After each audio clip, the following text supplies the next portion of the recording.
G'day everybody, it's Bundy from Supertech Electronics, and today we're going to remove the Subaru Liberty stereo system. And the tools we're going to use today is a Phillips head screwdriver, a plastic spudger, and have one of those on hand just in case, a little metal plastic spudger.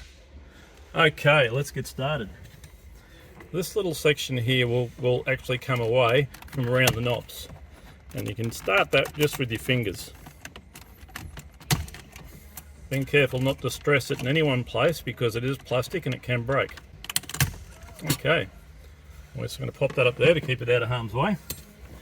It will expose two screws.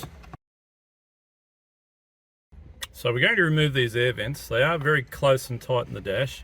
You can use a small plastic spudger to get under it.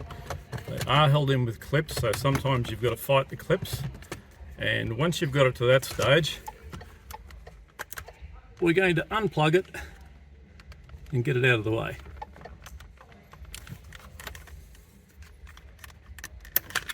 There we go.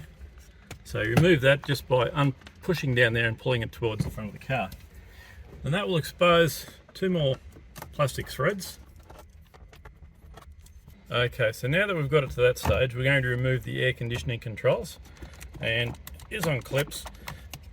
It probably will fight you a little bit. Okay, and that will expose two more screws.